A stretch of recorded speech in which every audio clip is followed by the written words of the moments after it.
estado ng kanilang relasyon at paano nila hinaharap ang pressure ng pagiging bagong usap-usapang love team ng Pilipinas. And ayun, without further ado, once again, na nakaupo na ngayon, let's all welcome Yasser Marta and Rob Nico for this presentation.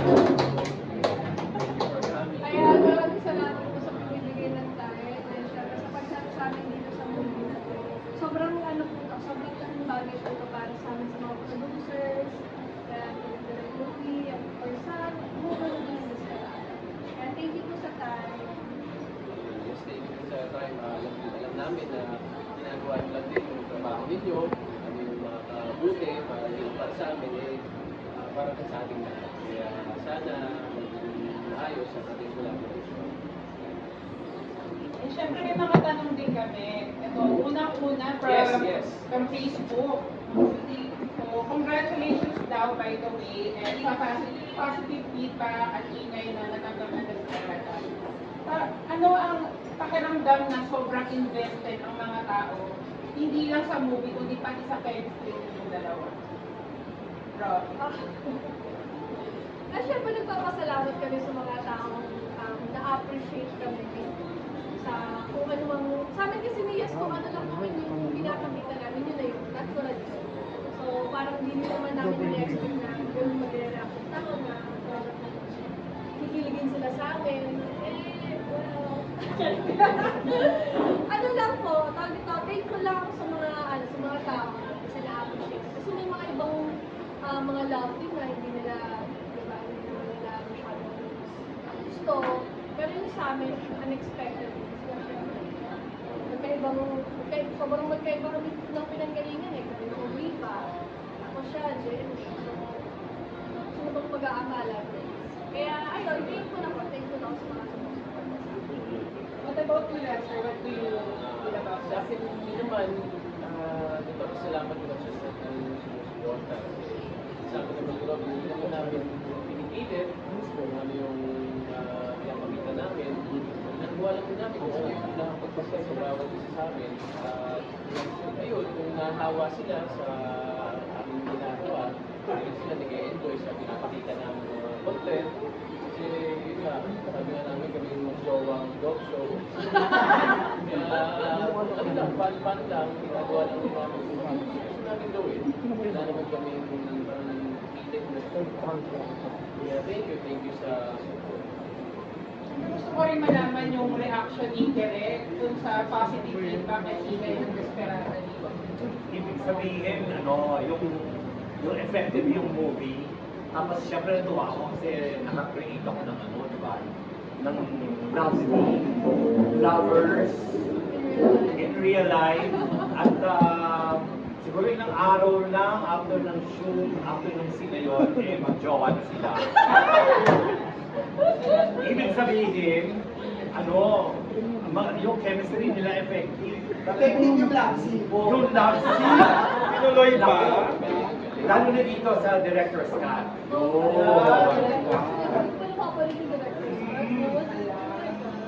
Yun. Kaya pala maraming fans talaga nagsasabi na parang hindi na acting ang sweetness ninyo behind the scenes. So, kailan ninyo unang na-realize na na-develop na pala kayo sa isa't isa, Rob and Yasser? Late buhay. Hindi naman. Pero right after the movie, parang lumabas na yun kasi yung parang after party na ng Desperado sa Viva Cafe. So, parang Wala na sinakuran na pinag-ibig. Nakita ko rin. Pero yun nga, nakakatuwa na kasi dito talaga nagsimula lahat sa time na yun. Dito ko siya unang na-meet, hindi pa ako pinapansin, sungit naman ito.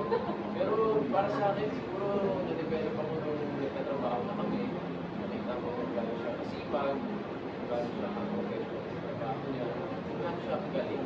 Kaya hindi ako nagdala.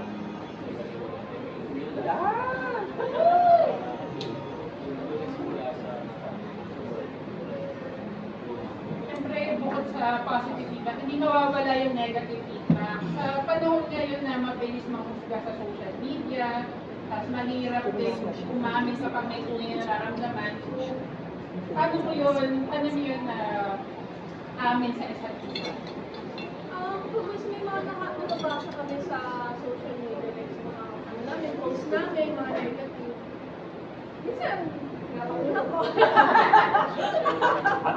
Atola ako eh. Pero syempre pag ano na talaga, pag below the belt na yung mga nagsasabi, mukhang wala namang katotohanan. So, talagang nilalaman ko kung ano yung tama. Meron naman tayo, di ba? Nilalaman natin kung ano yung tama. So, ayun.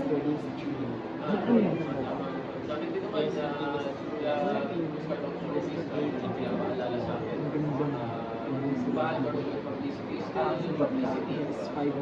Salamat dahil simpleng comment nila, kahit negative na nadagdag naman engagement natin.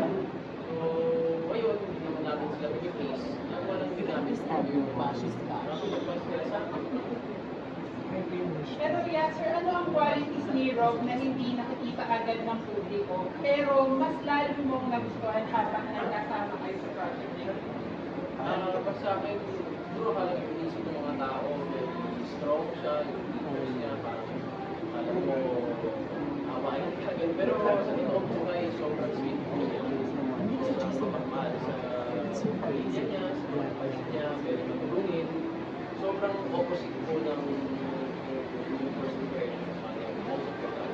Kaya pinaka gusto ko bago gusto sa kanya, sobrang very maalaga. Palagi, best para sa akin. Ayan, pero paano nabago ni Yasser ang pananaw mo pagdating sa love, trust, and relationship? Ang una kasing quality siya pinag-iwag ko sa kanila. Yung mapagmahal. Yan yung number one quality. Kasi pag mapagmahal ka sa mama mo, sabi, magiging mapagmahal ka sa kasama mo sa which is, yun talaga yung nakita ko kaya. Kaya, mas yun ako na lumanga sa kanya. Lalong naging doubt. Kasi kung paano niya yung mama niya, kasi nga, sa totoo lang sila ng dalawa magkasama. Kasi nga, ngayon, kasi nga, siya nag-aalaga sa mom niya, lalo ko yung sa mom niya, so, sobrang nakakanga ako sa ganung klase ng kabulukan. Kaya, ayun, kaya ko na yung lahat. Mag-make your mother proud. Pero kamusta kayo ng mama niya? Okay naman.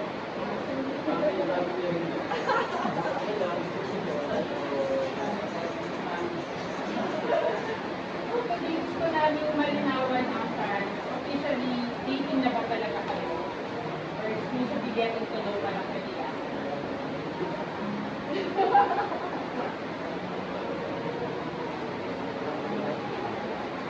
Actually, namin naman din yung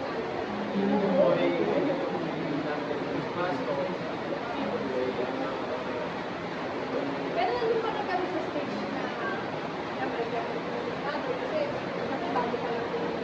Kaya nandun pa rin kami sa yung lalapan namin yung mga isa. Our friends from the media, may mga tanong ba kayo? Lala. Hey Rob, question ko lang. Paano pamilya yung genre mo sa mga sex? Magpapalit ka ba ng ano kayo? Pagdating sa ako. Actually, palagi tinatanong sa akin na ang akin naman, ako kasi ayaw ko sabi ko sa pagkakasama. Kasi, di ba ako nakakilala,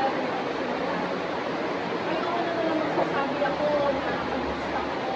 Pero, sabihin pa rin natin, hindi naman natin masasabi na tuloy-tuloy yan. Talagang, baka may lakas, hindi naman natin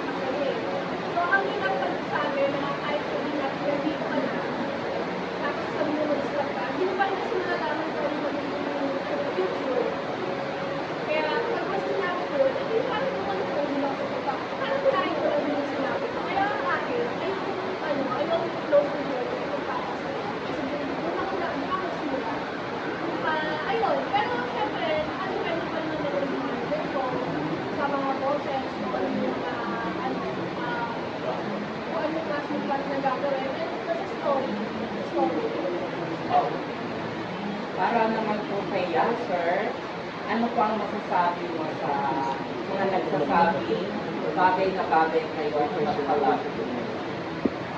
Sa akin, salamat dahil na-appreciate nila yung namin, lagi nakakawa namin.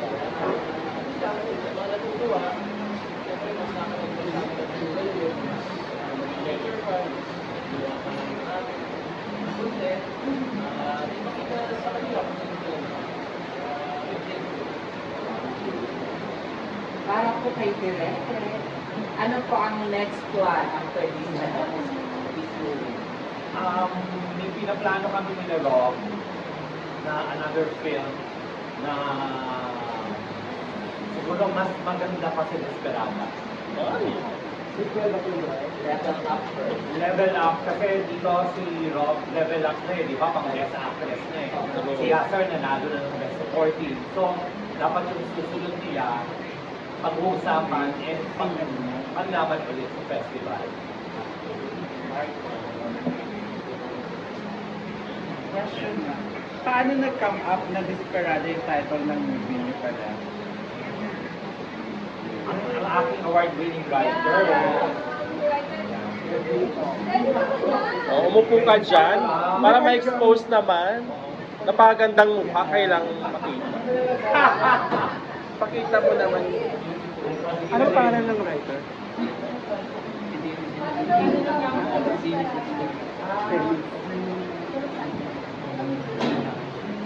Yung Desperada kasi, nagkama yung project or nagkama po na yung pag-title. Kaya si Desperada kasi ang siya may mental problem. Yung mga sinagdaanan niya sa buhay. Yung yung Desperada. Kung baga makaka-relate talaga yung mga Filipino audience, lalo na yung mga nasa Kasi middle yung class. inspiration ng story, simula doon sa mga nagbabayaran ng mga nakutulog sa atin. Yung character doon na mula ng mga last movie doon sa Panginoon, yung character ng mga nakutulog sa balik, nagsasama-sama sa isang parang nagkakaroon sa mga life.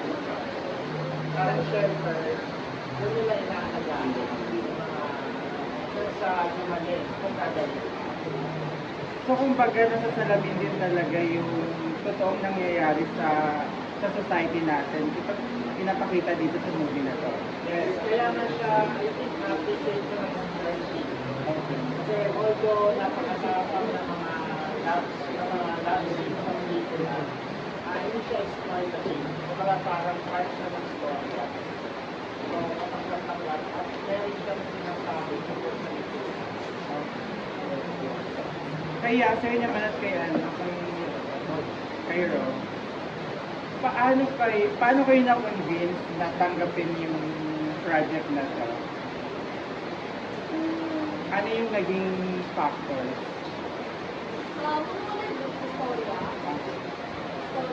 And of course, direct unique na, our award-winning director. Bakit ako hindi?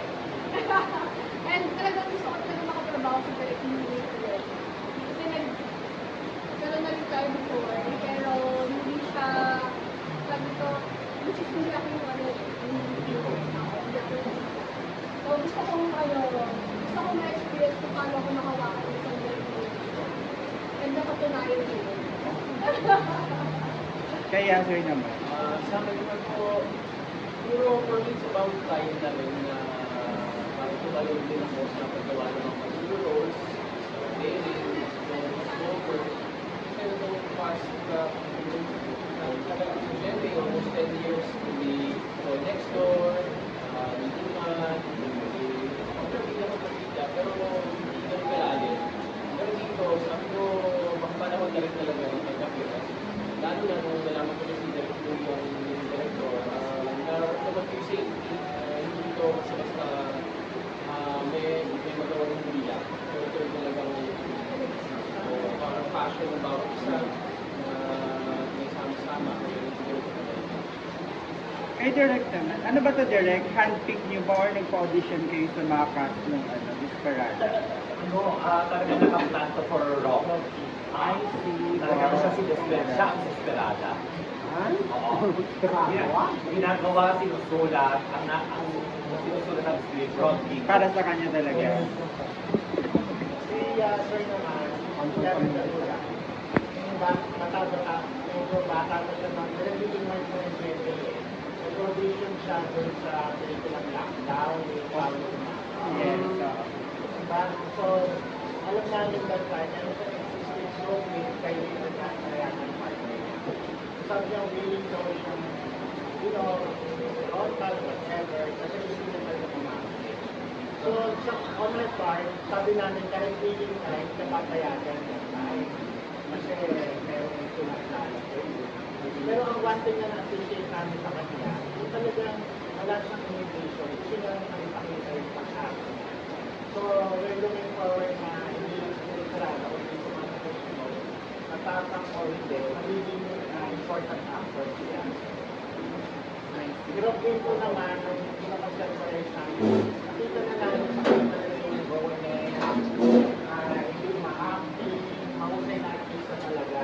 Kaya, talagang siya yung partner na gawin namin. One last na lang kay Rob. Dumating na din po sa point na naging desperada po siya. In terms of career or personal life. Oo naman. Hindi naman natin tayo naging desperado tayo sa buhay. Oo. Maraming beses na rin. Maraming beses na rin sa buhay. Hindi lang sa pamilya, sa love life, sa sarili. Okay, thank you. Abangan nila yung we're considering the director's cut. 27 na. So yung mga limited lang kasi yung pagpapalabas sa sinagpay nila. So it's gonna be much parang namin sinihan na papatuloy yung matapang, mas matapang na version. Meron na bang rated to kung ano? R18. R18. Thank you. Bongga. Bongga. Talagang FPG talaga. Ay, follow up lang direct. Kumusta ka trabaho sila Rob at Yasser? Success. Si Rob, nakatrabaho ko na talagang Dito sa Desperada, sir. bawa ako kay Rob, kasi ano siya, magkasundo naman kami. Kung ano yung paggawa ko, pinukwento ko sa kanya lahat ng gusto ko, sinusunod niya ako parang ano. Si Yasser naman, nakakatuwa. Pag sinabi mong maguhuwal na, eh talagang, hindi walang arte, di ba? Galing kang Jemmy, hindi ko alam kung papayagan ka or hindi, pero yung kailangan sa pelikula, ginawa niya ng walang kaarte-arte. Kung ba parang walang tangge, ano? Walang pag-aalingan. Wala kaming narinig kahit isa. Na direct, nakabantay yung mga manager sa direct, bawal kasi. Walang ganun.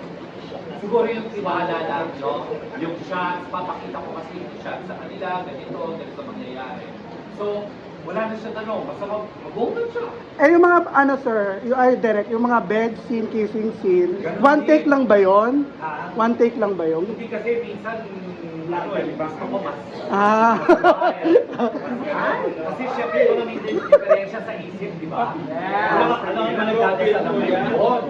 Di ba? Kailangan ng pagdating sa sex. Ibang klase, pinakita ko sa pelikula. Kaya lang sa director's cut, nakita. Yun lang. Makikita niyo yung pag-Yasser. Mabibilang ninyo what the answer. Pabok ba yun? Oh my God! Pero wala siyang kaarte-arte. Nakakatuwa ang sarap na trabaho. Alam nila na alaga ko sila. Hindi ko sila salitang bababuyin sa pelikula. Yun. Tiwala lang. Kaya sir, bago ka lang dito sa yung parang intimate, may adjustment ka bang ginawa? Or may ilalala pa ba yun? Tuwing kaba ko talaga nandun, first time ko siya nung gawin eh. Pero sa first period, siguro hindi mo na mararamdaman yun pag magalingan ka eksena mo eh. Lagi mo sinasabi ko na ang dami lang yung gabi, bago umuwi ng bago tayo shooting, pinessage ko nga siya na kung pwede pa mag-usap, pwede pa kami kita pero pa busy ata. Pero sa eksena na lang namin figure out lahat. Pero inalalayan ako ni Rob.